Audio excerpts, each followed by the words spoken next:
Bonjour mes frères et mes sœurs, je vous salue dans le précieux nom de Jésus-Christ. Moi c'est la sœur Christelle Hollande. J'ai un message de la part de l'Éternel pour son peuple. Et ce message, c'est encore sur la fin du monde. Les gens diront, mais ceux qui écouteront ces différents témoignages, ils diront, mais toujours c'est le même témoignage, toujours c'est le même témoignage. Oui, c'est le même témoignage, parce que nous sommes dans les derniers temps. Nous sommes dans les derniers temps. Lorsque nous voyons autour de nous les famines, la souffrance, les personnes homosexuelles, les personnes qui sortent avec leurs enfants, qui couchent avec leurs filles, comme avec leurs fils, les femmes qui s'habillent n'importe comment, qui mettent de n'importe quoi sur leur tête. Toutes ces choses-là, tout a été écrit dans la Bible et tout est dans la Bible. Ce sont ces choses-là qui sont en train d'arriver. Donc celui qui dira que c'est toujours le même message, oui c'est le même message, mais écoute ces différents messages et regarde dans la Bible, tu verras que toutes ces choses sont déjà écrites. Je ne dis pas ou je ne les ai pas inventées, non. Si je dis c'est maintenant, je commence à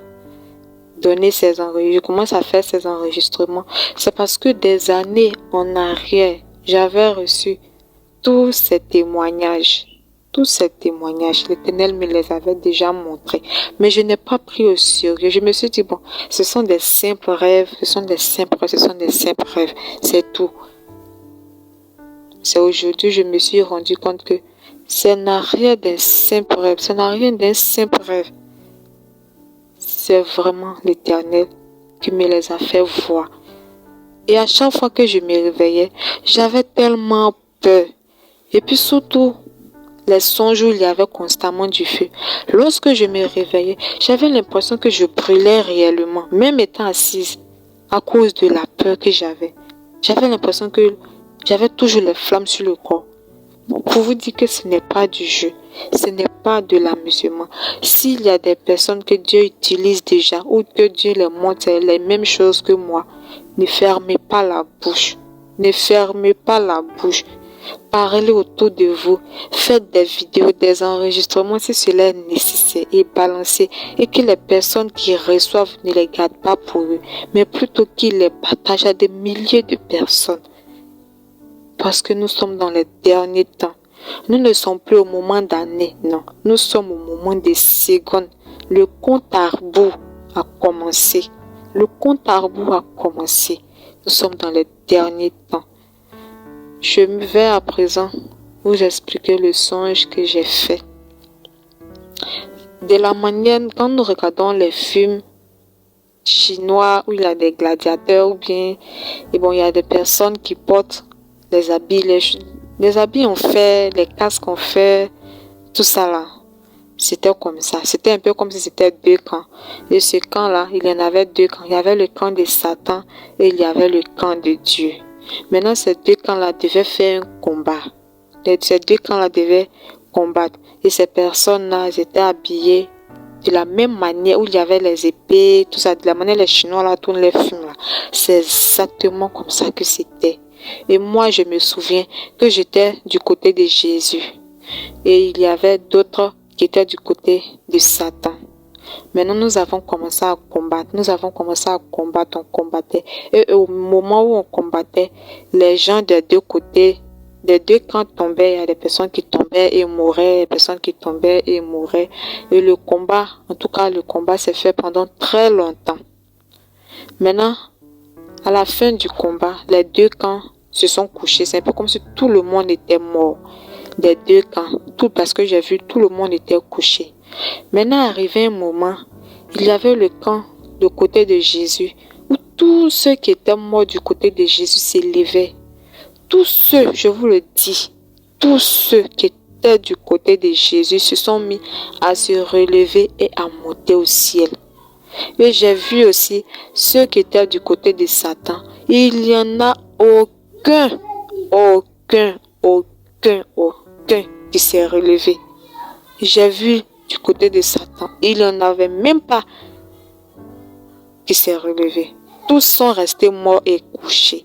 Alors que ceux qui étaient du côté de Jésus se sont relevés et ont commencé à monter au ciel.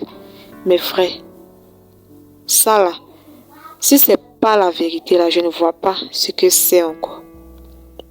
Juste encore pour vous dire, pour répéter à la terre entière, aux oreilles qui sont dures, au cœur endurci par les choses mondaines, par les choses de la chair, qui recherchent les choses de la chair, qui passent et qui pourrissent et qui deviennent de la poussière. Je vous dis, Jésus revient. Jésus revient. Jésus revient.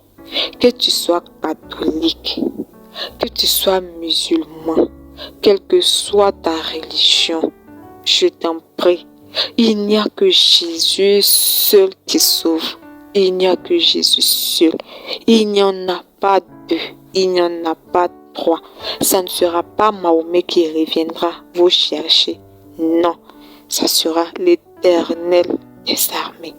Notre Seigneur et Sauveur Jésus-Christ, l'agneau immolé sur la croix pour pardonner les péchés de la terre entière. Tu es musulman, mon frère. Jésus a déjà payé pour toi à la croix. Jésus s'est déjà sacrifié à la croix pour toi. On ne t'a pas dit d'aller encore immoler tes moutons dans le sacrifice pour dire c'est mon sacrifice pour pardonner mes péchés de l'année. Tu vas pardonner tes péchés de l'année. Ça ne sera pas dans une année seulement que tu... Étant donné que tu paies chaque jour, chaque minute, chaque seconde. Et si tu meurs, et puis d'abord le mouton que tu es en train de sacrifier là, est-ce que c'est un mouton qui n'a pas d'enfant? C'est un mouton sans péché? C'est pas un mouton sans péché. Parce qu'il y a eu à se bagarrer d'abord avec ses proches. Et ce même mouton-là, il a eu à faire des enfants avec plusieurs femelles d'abord. Donc ce n'est pas un mouton sans péché. Or un agneau, c'est un agneau sans péché. Est-ce que vous savez qu'un agneau est capable de suivre un humain le prenant pour son papa ou pour sa maman? Moi j'ai déjà vu de mes propres yeux un agneau net en seulement en un âge de 2 jours ou 3 jours même suivre une femme que je connais très bien, la prenant pour sa maman. Et cette femme-là courait parce que tellement elle avait peur. Oh putain, c'était qu'un agneau. Oui. Là, si tu sacrifies, on peut dire que tu as sacrifié quelque chose parce que cet agneau est sans péché. Il est inconscient. Il ne sait même pas ce qui se passe autour de lui. Bien vrai que ce soit un animal. Il est inconscient. Mais vous sacrifiez des animaux qui ont déjà fait des enfants, qui se sont déjà bagarrés avec d'autres mâles, et vous dites que vous faites des sacrifices. Ce n'est pas comme ça. Jésus a déjà fait le sacrifice là pour nous. Nous n'en avons plus besoin. Vous les églises catholiques, je ne critique pas la religion de quelqu'un, mais je dis juste ce que l'Éternel m'a montré. Je dis juste ce que l'Éternel me fait entendre. C'est tout. Je ne critique pas la religion de quelqu'un. Je vous en prie, c'est Jésus seul qui revient. C'est pas Marie qui va plaider en notre faveur auprès de notre Père Céleste. Non et non et non. C'est pas Marie. Je vous le précise, c'est pas Marie. Il n'y a que Jésus seul qui plaidera pour nous dans les derniers jours, le jour du jugement. C'est Jésus seul qui plaidera pour nous le jour du jugement. Je vous le dis et je vous le répète. Donnez votre vie à Jésus. Donnez votre vie à Jésus. Donnez-vous entièrement à Jésus. Vous les églises qui prêchez pour que les gens aient la prospérité. Vous prêchez pour que les gens aient de l'argent. Vous prêchez pour que les gens aient tout ce qu'ils veulent. Des choses mondaines. Mais vous ne prêchez pas sur les véritables faits de l'enfer et du paradis. Vous ne faites que prêcher sur les choses que les humains veulent entendre pour être contents, pour qu'ils viennent toujours dans votre église.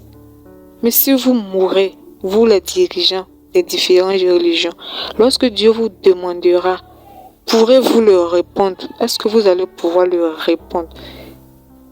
Regardez dans les églises, il y a des femmes qui se maquillent. Elles se maquillent. Elles mettent de longs bouts d'oreilles de différentes couleurs de mèches. Elles s'habillent, leurs vêtements n'arrivent pas jusqu'à leurs chevilles, ou la manche de leurs habits n'arrive pas jusqu'à leurs poignets. Elles portent de petites choses, des habits plaqués qui dessinent la forme de leur corps. Est-ce que c'est normal? Tous ces hauts talons, tous ces boucles d'oreilles, tous ces chaînes, est-ce que c'est ce que l'Éternel veut? Non, non, non, non, je vous le dis. Cela ne glorifie pas le nom de l'Éternel. Au contraire, tout cela appartient à la sirène des eaux. Tout cela appartient au démon. Le diable ne fait que nous distraire. C'est-à-dire, il nous ferme les yeux pour ne pas que nous voyions les choses qui sont importantes, les choses de la vérité. Est-ce que vous savez que Satan lui-même là, il veut être à notre place? Oui, je vous le dis. Satan veut être à notre place. Il dit, s'il pouvait donner lui sa vie pour être sur la terre, pour se repentir, pour retourner au ciel de là où il a été jeté sur la terre, il donnerait sa vie pour le faire, pour retourner aux côtés de l'Éternel des armées. À plus forte raison, nous qui avons l'occasion de donner notre vie pour être sauvés, nous en faisons de n'importe quoi. Nous recherchons des choses qui n'ont même pas de sens, qui n'ont même pas de valeur auprès de l'Éternel. Pourquoi est-ce que nous faisons cela? Tout ça parce que le diable, c'est ce qu'il désire, c'est ce qu'il recherche. Il veut que nous ayons et que nous allons avec lui en enfer et que nous brûlons en enfer. Et puis même si nous allons en enfer, c'est pas parce que nous serons commandants auprès de lui, non, parce qu'il va encore plus se moquer de nous et nous torturer 1000 fois plus que ça. Je vous en supplie, je vous en supplie, vous qui êtes les chefs des religions, je vous en supplie, prêchez ce que l'Éternel veut et non, ne prêchez pas ce que les hommes veulent. Je vous en supplie. Prêchez de la manière les femmes s'habillent. Prêchez, si toi un homme et une femme, tu n'es pas marié, tu n'as pas le droit de vivre ensemble dans la même maison que cette dernière-là. Marie-la et ainsi elle t'appartiendra. Ne dis pas que comme tu as fait des enfants, Dieu a dit de multiplier la terre, oui, mais il n'a pas dit de multiplier la terre par la fornication. Non, il n'a pas dit cela. Multiplions la terre, mais étant mariés, oui. C'est ce que Dieu demande. Je vous en prie. Donnons notre vie à notre Seigneur et Sauveur Jésus-Christ, afin que demain, il puisse témoigner auprès de notre Père Céleste que oui, nous avons été avec lui. Nous avons vécu selon ses prédications et selon ses préceptes. Que l'Éternel tous nous fortifie, nous aide, qu'il envoie son Esprit Saint, afin de nous aider à lutter contre toutes sortes de tentations, telles qu'ils soient, parce que c'est difficile d'être chrétien. De la manière c'est difficile, c'est comme ça, c'est pas impossible. Tant que nous avons la main de l'Éternel sur nous et que nous avons son Esprit Saint à nos côtés, rien n'est impossible. C'est vrai que le chemin qui mène au ciel est étroit. C'est pourquoi on dit, le royaume des cieux est forcé et seuls les violents s'en emparent. C'est pas pour ne rien. C'est pour dire que tu vas pas aller au paradis sans que tu aies souffert, sans que tu aies vécu des situations vraiment compliquées et difficiles. Ne dis pas que l'Éternel ne voit pas. Il voit très bien. Et sois sûr de toi que là où il est, il sourit parce qu'il voit qu'il y a un enfant ici. En tout cas, il a son enfant ici là. Il n'est pas prêt à l'abandonner pour aller en enfer. Il n'est même pas prêt à l'abandonner même pour Satan. Il est prêt à s'accrocher pour le rejoindre. Toi, tu dis tu souffres ici pour Dieu. Dieu ne réagit pas. Dieu ne fait rien. Ne dis pas ça. Oui, il est là-bas là. Où tu le vois, il est assis sur son trône de gloire là. C'est comme ça, il sourit comme ça. Il rit même en voyant son enfant lutter pour aller le rejoindre. Soyez forts dans la tête, soyez forts dans l'esprit. C'est pourquoi Dieu nous demande de prier beaucoup, d'être constamment sur nos gardes. Parce que si nous ne sommes pas sur nos gardes, Satan il est là, il est à la porte. Il attend que tu ouvres petit. Même si c'est trop de fourmis que tu as ouvert, petit pour lui là, il va rentrer avec force. De cette même manière aussi là, ne baisse pas la garde, sois fort et demande juste à notre Seigneur et Sauveur de t'aider, d'envoyer son Esprit Saint pour te guider sur le chemin que tu dois suivre. Jésus est vivant. Jésus est vivant. Jésus est vivant. Il est omniscient. Il est omnipotent. Il est omniprésent pour l'éternité. Soyons prêts. Que Jésus seul nous fortifie. Salut.